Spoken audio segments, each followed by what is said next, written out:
Ya Allah, Ari, Ari, Ari, Ari,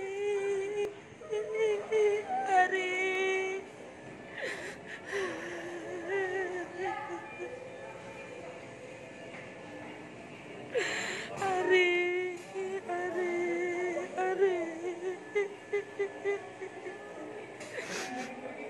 Ari.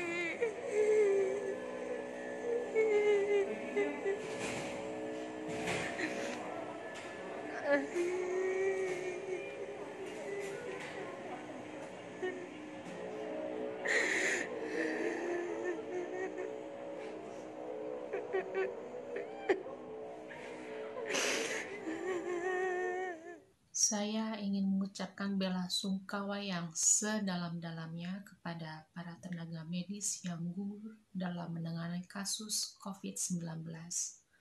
Semoga para pejuang diberikan tempat yang sebaik-baiknya di sisi Tuhan Yang Maha Esa. Amin.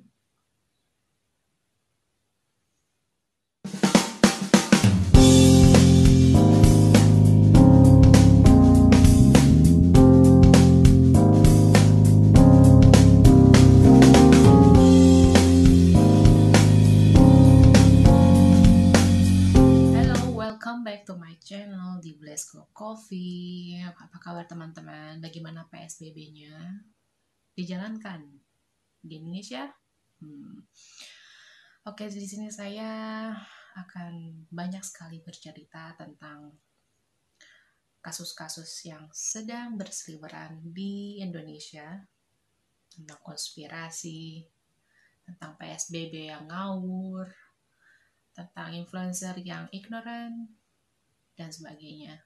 Tapi sebelumnya, saya di sini ingin berbagi video tentang penerapan lockdown atau PSBB di tempat saya. Video ini saya ambil di dekat-dekat rumah. Dan ketika PSBB atau lockdown sudah dilonggarkan, bagaimana keadaannya? Yuk, mari kita saksikan.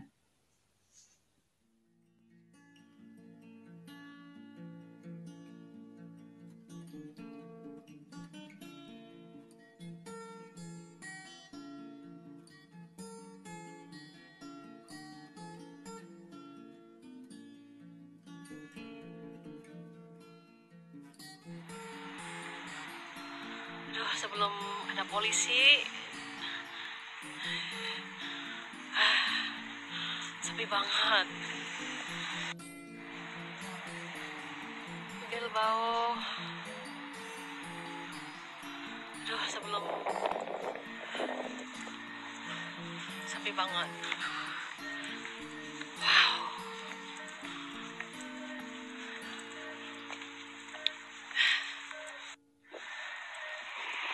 Ini biasanya pusat perbelanjaan. Restoran pada tutup di sini. Ini biasanya pusat perbelanjaan.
Nah, bagaimana teman-teman? Tadi sudah nonton kan videonya?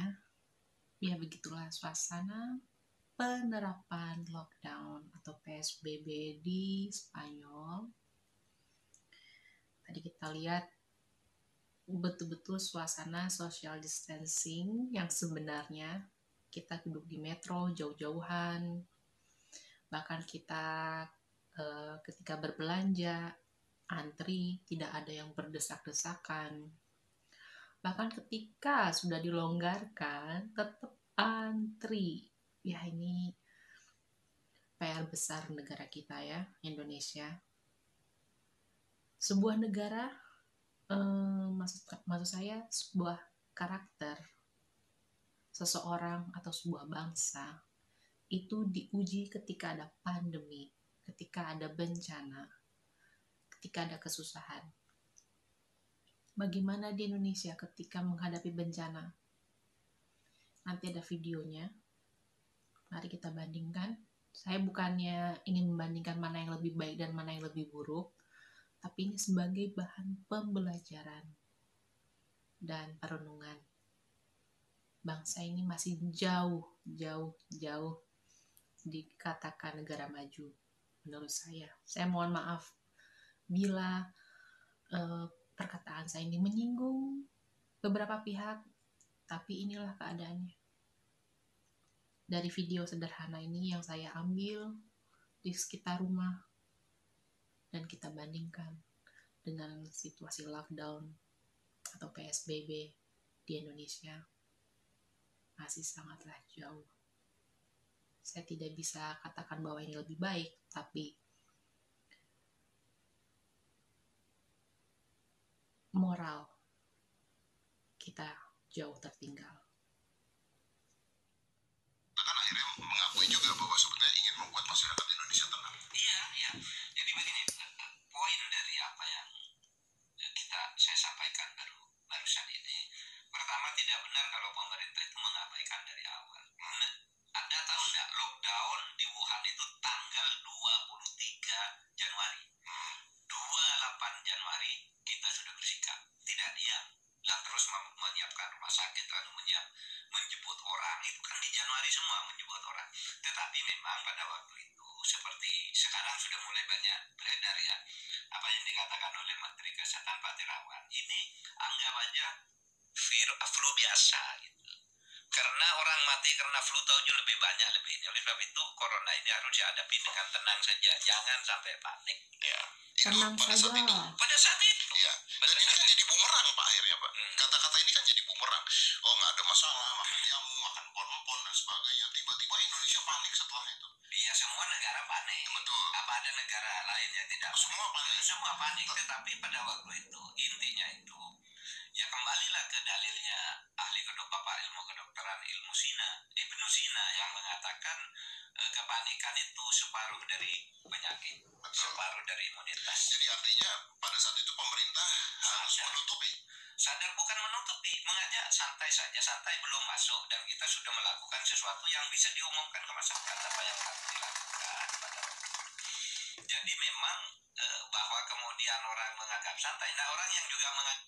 Tadi kita sudah mendengarkan wawancara beliau yang saya ambil dari podcastnya Om Deddy Corbuzier di Close the Door.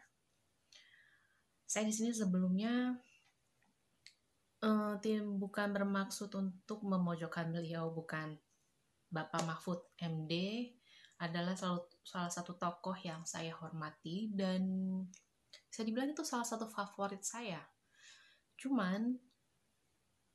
Tapi saya di sini sebagai fans juga pakai logika juga ketika saya fans sama orang. Ada satu pernyataan yang membuat saya jujur saja sedikit kecewa, ya, tentang pernyataan beliau yang santai saja tentang COVID ini pada awal kemunculannya.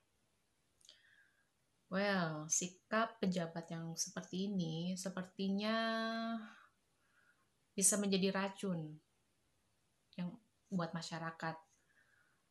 Karena sikap santai seperti ini bukan sikap santai yang positif menurut saya. Soalnya melahirkan bangsa-bangsa yang apatis, melahirkan generasi-generasi yang apatis. Akhirnya lahirlah influencer yang ignoran, masyarakatnya yang tidak peduli, yang tidak disiplin. Seperti inilah videonya. Aku jarang pakai masker. Kalau sheet mask aku pakai setiap hari ya. Kalau masker yang udara-udara gitu aku nggak pakai, kecuali memang kayak ditegur gitu ya, kayak Bu bisa pakai maskernya, pakai. Tapi kalau nggak ditegur kita lepas lagi. Ini napes, sayang-sayang ditutup-tutup gitu loh ya. Sesek nih, dada juga sesek ya. Terus abis itu kalau misalnya ke mall, ke pasar apa segala macam, pegang-pegang. Misalnya abis beli makanan nih dari Gojek online gitu, aku nggak cuci tangan dulu baru makan. Jadi kayak ambil apa segala macam, terus makan aja pakai tangan.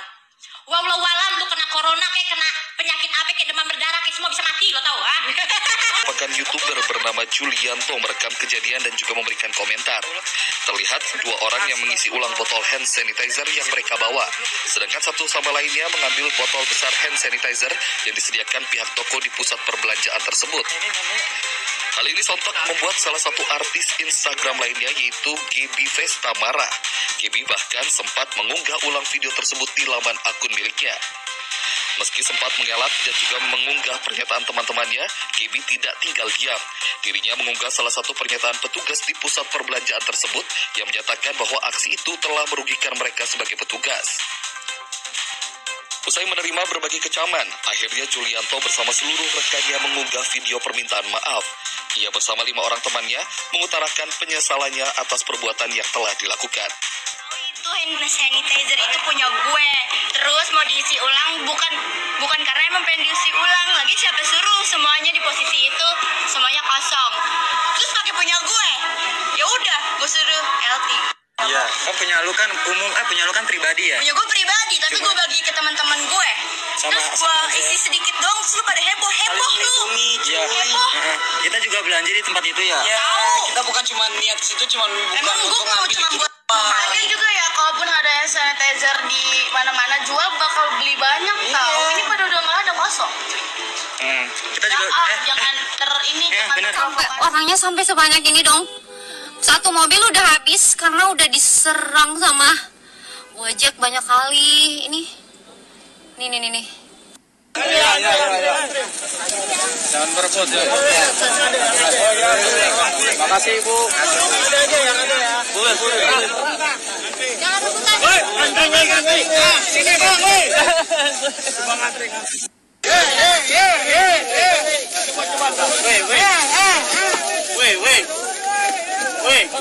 Coba.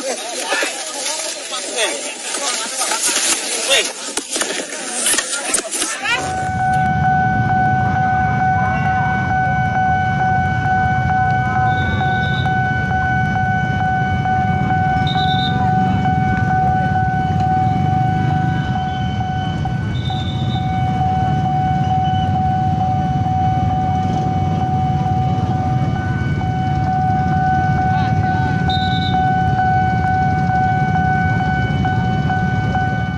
Netizen yang maha benar, waktu dan tempat dipersilahkan.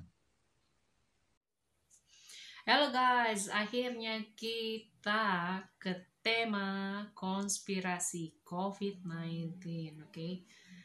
Ini banyak sekali orang yang para ahli konspirasi bilang bahwa virus corona ini dibuat oleh elit-elit tertentu untuk mengurangi populasi dunia. Well, saya sendiri pun mengikuti teori konspirasi ini, bahkan saya baca tentang konspirasi itu sejak saya SMA.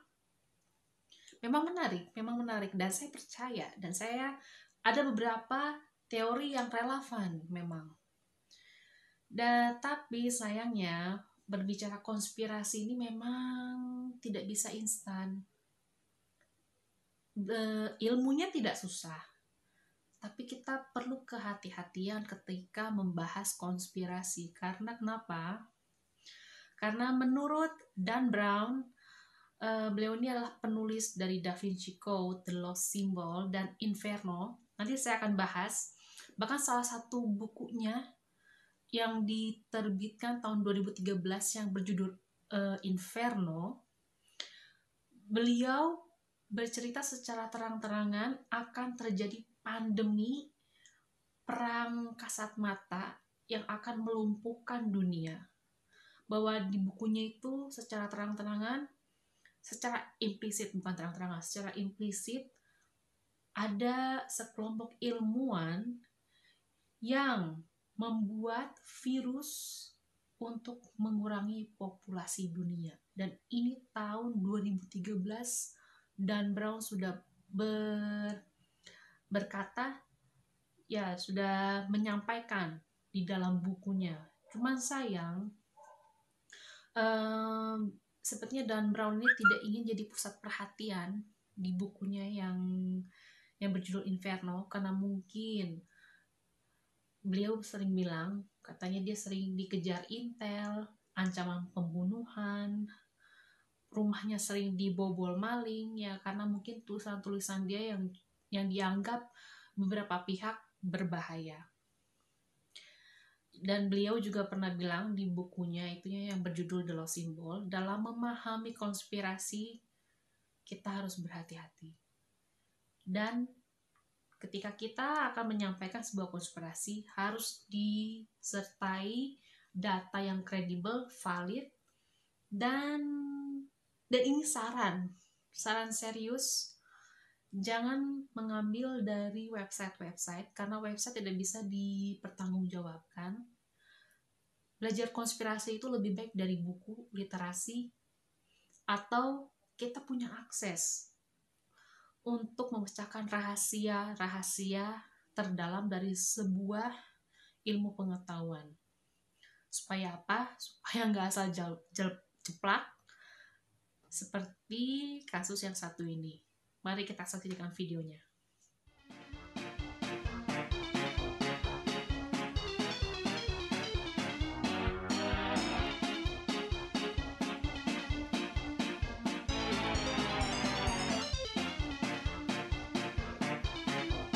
Kan dia, ini saya nggak ngarang loh. Di banyak interview dia bilang gitu, satu-satunya cara agar dunia ini normal kembali adalah dengan vaksin. Berulang-ulang kali.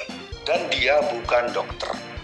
Tapi kan di belakang masuk akal nggak? Di belakang Bill Gates kan mereka punya ilmuwan yang meriset itu semua gitu kan. Oh iya, Dr. Fauci. Jika kawan-kawan ingin benar-benar tahu siapa Fauci sebenarnya, go to apa tadi websitenya Mas? Plandemic Movie apa? Go to www.plandemicmovie.com apa org. Itu membongkar topeng Fauci yang sebenarnya. Jadi dan itu kalau kamu cari di ini kesebut tuh pep disensor. Ya, ada informasi. Ya udah mulai ngeblur. Serius? What the fuck? See? Listriknya mati kali.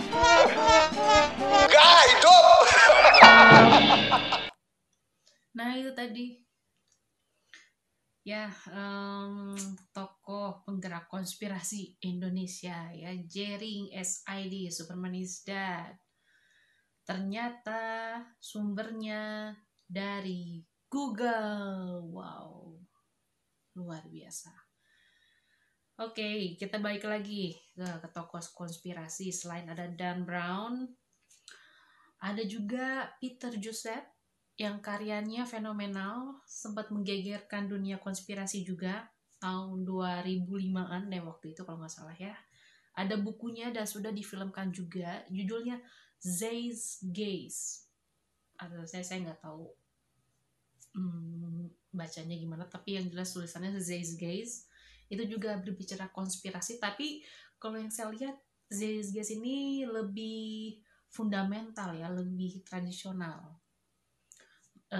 Dia tidak berbicara tentang virus, tapi dia lebih berbicara bahwa penyakit itu sebenarnya kepanikan.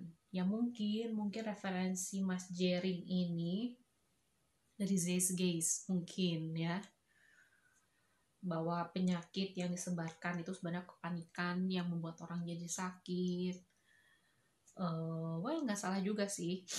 Tapi konspirasi itu juga berkembang ilmunya. Makanya kalau saya di sini saya lebih suka membaca karya-karya Dan Brown karena selain buku-bukunya itu bercampur fiksi, tapi dia juga menggabungkan dengan fakta sejarah dan dia juga riset ke lapangan. Itu dia. Nah, kalau di Indonesia ada beberapa tokoh yang saya gemari ketika berbicara tentang konspirasi. Salah satunya Mas Deddy Corbuzier.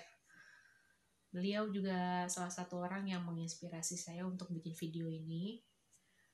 Kalau saya nonton podcastnya, saya bukan hanya sekedar mendapat hiburan, tapi saya juga mendapat ilmu. Jadi thank you banget Mas Deddy. Dan ada satu lagi nih, salah satu tokoh yang juga sedang dibicarakan oleh oleh penggemar konspirasi juga. Ya, siapa lagi orangnya? Oke, Bosman Mardigu Wowick ini juga pernah tampil di podcastnya Mas Deddy, juga berbicara tentang COVID-19 dan luar biasa. Ini kita patut bangga ya. Kalau Amerika, ya, video ini nanti ditutup dengan wawancara Bosman Mardigu dengan Helmi Yahya. Oke, terima kasih. Thank you. See you on my next video. Bye. Ciao. Bos, ada yang mengatakan teori konspirasi bahwa memang corona sengaja diciptakan China. Ada. Kalau nggak salah, Anda ngangkat ini di YouTube channel ya? Jadi gini. Ceritain. Saya ada sahabat saya, profesor di Cambridge University, orang Malaysia, gitu ya. Dia suatu hari WA saya, kira-kira 2 bulan yang lalu, bulan Februari tepatnya, dia WA, dia bilang, brother, ini virus di-enrich. Di-enrich? Virus ini virus biasa, tapi di-enrich. Saya bilang, what do you mean enrich? Seperti nuklir, di-enrich, diperkaya. Ya. Ada unsur AIDS-nya, ada unsur mau ini imunitas. Saya bilang, lu gila kali. Siapa yang enrich? Ada 3 katanya yang dicurigai laboratoriumnya bisa mengerjakan. Amerika bisa, Wuhan bisa, Israel bisa. Gitu. Nah, ini yang menariknya. Lalu kata dia gini. Lalu this is the fact katanya. Karena kami di Malaysia, akhirnya dia ke Malaysia. Malaysia ini mau menentukan virus mana yang ke Malaysia. Nah, yang akan dikirim ke Malaysia. Yang akan dikirim ke Malaysia. Ya. Faktanya adalah virus A adalah virus yang menjadi root, menjadi akar daripada corona ini. Virus A ini beredar di Amerika. Virus B beredar di Wuhan. Virus C berada di Eropa. Nah, virus yang ada di dan setiap virus punya simptom sendiri, punya gejala sendiri, punya pendekatan dan punya pengobatan sendiri. Jadi jangan pernah bilang bahwa oh dia sesak nafas itu B apa A ya gitu. Ini harus dipahami nih. Gitu. Nah kemudian itu dia sekarang udah turun ke, dulu katanya virus B mati di panas. Nggak lagi. Kok di Indonesia nggak? Ternyata pertanyaannya yang di Indonesia ini yang A, yang B, yang C. Oh. Inilah yang saya menantang seluruh virologi, ahli biomolekular di Indonesia. Kok lu diem aja sih? Lu makan sekolah puluhan tahun lo. Bunyi ini virus yang mana nih? Itu yang jadi saya. Dan Donald Trump memang berulang-ulang mengatakan wah ini sengaja dibuat di Wuhan untuk disebarkan seluruh dunia ya. Ternyata kalau kita nggak melihat begitu, karena virus di Amerika yang A, which is laboratoriumnya Amerika. Oke. Yang di Wuhan B. Karena Amerika pun ada teori konspirasi juga. Bill Gates kan beberapa tahun sebelumnya udah bicara bahwa akan datang satu pandemi yang luar biasa ya Pak ya? Betul, makanya kita bilang yang beroperasi 3. Jadi Israel sebar di Eropa. Oh itu Israel. Yang Wuhan disebar di Wuhan. Nah yang Amerika disebar sama sekelompok yang farmasi. Yang ke Indonesia yang mana nih? Nah ini yang saya menantang pada semua biomolekular adalah yang Indonesia ini yang A, yang B, yang C. Itu yang kita harus tentukan. Jangan wah ini obatnya corona gini, ini begini. Jadi saya bilang jangan naif amat bos jadi pejabat bos. Fakta dulu dari sains kita ini yang A, yang B, yang C gitu. Anda ngomong siapa nih? Makanya saya kalau ngomong pejabat kan dalam tanda petik. Gak pernah ngomong satu nama Pak. Ambil aman. Jadi seorang Mardigu itu ada takutnya juga ya? Jadi gini, kita bukan takut. Kita ini mencintai tanah air kita. Ya. Tetapi pada saat kita berbicara terlalu kencang, beberapa merasa alergi dengan berbeda pendapat. Okay. Muscle knowledge berbeda itu tidak biasa. Nah, kita pernah 6 tahun di Amerika, pernah tahu bahwa berbeda pendapat itu biasa saja. Ya. Bahkan dibilang asshole, son of a bitch, biasa saja gitu ya. Di sana. Nah, argumen juga hal yang biasa selama berbasis knowledge. Gitu. Nah, kita tahu bahwa di Indonesia ini kita nih belajar demokrasi, masih belajar. Jadi beda pendapat itu dianggap salah. Apalagi muscle knowledge-nya berbeda. Misalnya saya memahami bahwa printing money it's okay selama untuk industri dan manufaktur, gitu ya. Dan sekarang BI akan mencetak 600 triliun. Iya, tapi kalau buat BLT, buat create demand, saya bilang ini masih teorinya Keynesian. John Maynard Keynes itu bilang di dalam tahun depresi Amerika tahun 30, kita harus create demand. Iya. Iya, karena mereka punya manufaktur kuat banget waktu itu. Mereka punya mobil Ford, mereka punya Rockefeller, punya gasolin dan segala macam. Ya. Terus punya Thomas Alva Edison, punya GE, punya ini. Jadi manufakturnya nggak masalah. Create demand turun. Nah, di Indonesia ini yang jatuh kan bukan demand, yang jatuh adalah produsennya, suppliernya. Karena kan kita udah terbiasa impor. Ya. Nah, waktu itu disuntikkan ke BLT untuk create demand, ininya udah tinggal 30% produsennya. Udah kanker stadium 2 kalau stadium 2 ekonomi. Tapi ya. kan at least kan rakyat terbantu lah, Pak. Sekarang kan persoalan rakyat sekarang nggak makan, nggak punya duit untuk makan. Nah, kita sekarang mau basic aja ya kan? Kita mau ngajari, mengingatkan bahwa bareng harusnya. Jadi waktu 600 triliun itu 100 buat create demand, 200 buat Bukankah trading. kalau demand-nya nanti create, hukum ekonomi katakan supply akan naik sendiri dong, Pak. Begitu ada kebutuhan, setuju. Orang bikin supply dong. Yang kita harus petakan sekarang, kakaknya saya bilang suka ngeritik. Kalau Najwa mengkritik anggota DPR, saya sebenarnya mengkritik para menteri. Kemana aja lu? Iya kan?